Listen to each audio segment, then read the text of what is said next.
Hi friends, ഇന്നൊരു unboxing video ആയിട്ട് ഞാൻ വന്നിരിക്കുന്നത്. അൺബോക്സ് ചെയ്യാൻ പോകുന്നത് സൈക്കിളിൻ്റെ ഫ്രണ്ട് വെക്കുന്ന ലൈറ്റും പിന്നെ ബാക്കിൽ സീറ്റിൻ്റെ ബാക്കിൽ വെക്കുന്ന ചുമന്ന ലൈറ്റും ടയറിൻ്റെ ഒക്കെ വെക്കുന്ന ലൈറ്റാണ്. അപ്പോൾ അൺബോക്സിങ് ചെയ്യാം. പിന്നെ അൺബോക്സിങ് ചെയ്യുമ്പോഴത്തേക്കും എല്ലാവർക്കും എൻ്റെ വീഡിയോ ഇഷ്ടമാകുമ്പോൾ ലൈക്കും സബ്സ്ക്രൈബും കമൻറ്റും ഷെയറൊക്കെ ചെയ്യാൻ മറക്കല്ലേ.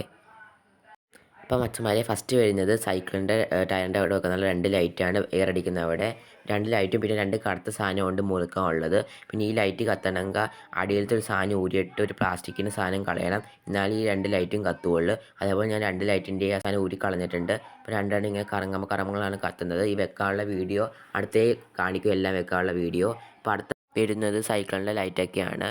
ഫസ്റ്റ് വരുന്നത് ലൈറ്റ് വെക്കാനുള്ള ബാൻഡാണ്, വാച്ചിൻ്റെ ഒക്കെ കെട്ടുന്ന പോലെ. പിന്നെ വരുന്നത് ചുമന്ന ലൈറ്റ് വെക്കാനുള്ള കെട്ടാനുള്ള ഒരു സാധനമാണ്. പിന്നെ USB കേബിള്. പിന്നെയാണ് നമ്മുടെ ലൈറ്റ് വരുന്നത്. ഫസ്റ്റ് വരുന്നത് ഒരു ലൈറ്റിനൊപ്പം ഒരു ഹോണും കിട്ടുന്നുണ്ട്. പിന്നെ ലൈറ്റും ഉണ്ട്, ചാർജിങ് ചെയ്യുന്ന പോർട്ട്, പിന്നെ പല പല ഹോണുണ്ട്. ഈ ഹോൺ ഞെക്കി പിടിച്ചുകൊണ്ട് പല പല ഹോണായി മാറും. പിന്നെ ലൈറ്റ് വരുന്നത് ഫസ്റ്റത്തെ ലൈറ്റ് എന്ന് വെച്ചാൽ കട്ടിക്കുള്ള ലൈറ്റാണ്. പിന്നെ വരുന്നത് ഇച്ചിരി കൂടി ഒരു ബ്രൈറ്റായ ലൈറ്റ്, പിന്നെ മിന്നിയുള്ള ലൈറ്റാണ്. ഇതാണ് ലൈറ്റിൻ്റെ സെറ്റപ്പ് വരുന്നത്.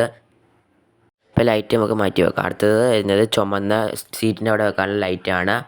ഇതും ചാർജ് ചെയ്യാൻ പറ്റുന്ന ലൈറ്റാണ്. ചാർജ് ചെയ്യുന്നത് ബാക്കിലത്തെ അവിടെ ഇതുകൊണ്ട് അവിടെ തുറന്നു കഴിഞ്ഞാൽ ചാർജ് ചെയ്യാൻ പറ്റുന്ന ലൈറ്റാണ്. പിന്നെ ഇത് വെറുതെ ഞെക്കിയാൽ കത്തിച്ച് ഒരു 2 സെക്കൻഡ് ഞെക്കി പിടിച്ചാലേ ഈ ലൈറ്റ് കത്തുകയുള്ളൂ. ഇത് ഫസ്റ്റ് ഇങ്ങനെ കത്തി കിടക്കുന്ന ലൈറ്റ്, പിന്നെ നിങ്ങൾ ജസ്റ്റ് ബ്ലിങ്കിങ് ലൈറ്റ്, അങ്ങനെ പല പല ലൈറ്റാണ് വരുന്നത്. പിന്നെ ഇത് ഓഫ് ചെയ്യുന്നെങ്കിലും അതേപോലെ തന്നെ ഞെക്കി പിടിക്കുക, എന്നാലേ അതേപോലെ ഓഫ് ആവുകയുള്ളൂ. ഇന്നത്തെ വീഡിയോ ഇത്രയേ ഉള്ളൂ. ഇതെല്ലാം സെറ്റ് ചെയ്യുന്ന വീഡിയോ അടുത്ത ദിവസം ഉണ്ടാകും.